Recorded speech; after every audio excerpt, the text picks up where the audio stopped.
Naki. Madame la présidente, monsieur le ministre, mes chers collègues, préserver le caractère familial de l'agriculture et faciliter l'accès au foncier agricole dans des conditions transparentes et équitables sont les objectifs assignés par l'État par l'article du code premier du code rural. Or, aujourd'hui, une exploitation sur 5 s'étend sur 136 hectares. 2 tiers des terres agricoles, lorsqu'elles changent de main, le sont en faveur de l'agrandissement des superficies. En d'autres termes, les exploitations sont devenues tellement grandes que seules les firmes, dans beaucoup de cas, peuvent les reprendre. Et ce phénomène insuffisamment documenté empêche la transmission en faveur d'une agriculture de proximité, à taille humaine, permettant aussi de changer les pratiques agricoles. Dans le même temps, les départs à la retraite devraient concerner presque un travailleur agricole sur 2 dans les 10 ans à venir.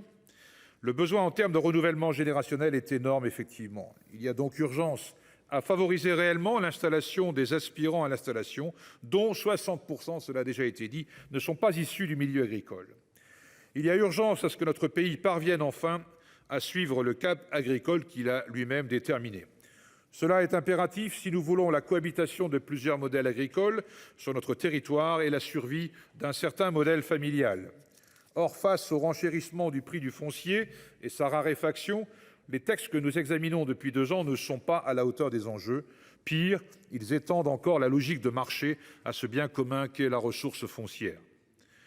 Le texte dont nous débattons aujourd'hui n'échappe pas à la règle puisqu'il propose la création d'un nouveau véhicule d'investissement défiscalisé en direction des épargnants les plus aisés, le groupement foncier agricole d'investissement, tout cela sans aucune étude d'impact.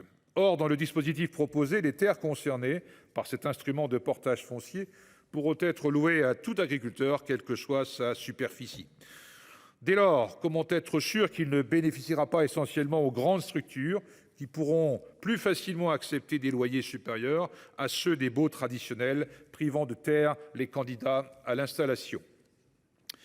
Comment évaluer le risque de renchérissement des baux ruraux, risque qui n'est pas inexistant, comme le soulignait justement notre rapporteur?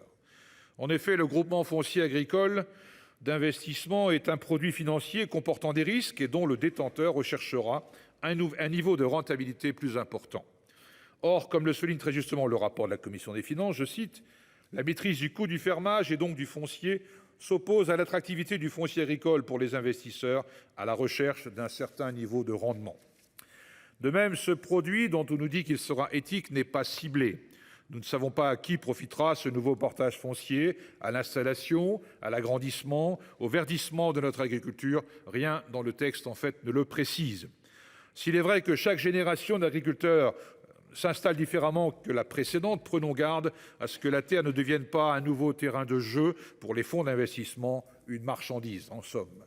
Plus que jamais, nous devons répondre de manière ambitieuse à la banalisation d'une vision capitalistique de l'agriculture qui draine son lot de méga-exploitations détenues sous des formes sociétaires dans lesquelles la plupart des travailleurs agricoles seront salariés et dont les conditions de travail seront une variable d'ajustement aussi pour les détenteurs de capital foncier toujours plus éloignés du monde agricole. Appelons à une réforme en profondeur de la régulation foncière et des outils d'orientation du foncier que sont les SAFER et le contrôle des structures, non par touches successives, mais dans le cadre d'un débat de fond autour de la prochaine loi d'orientation agricole.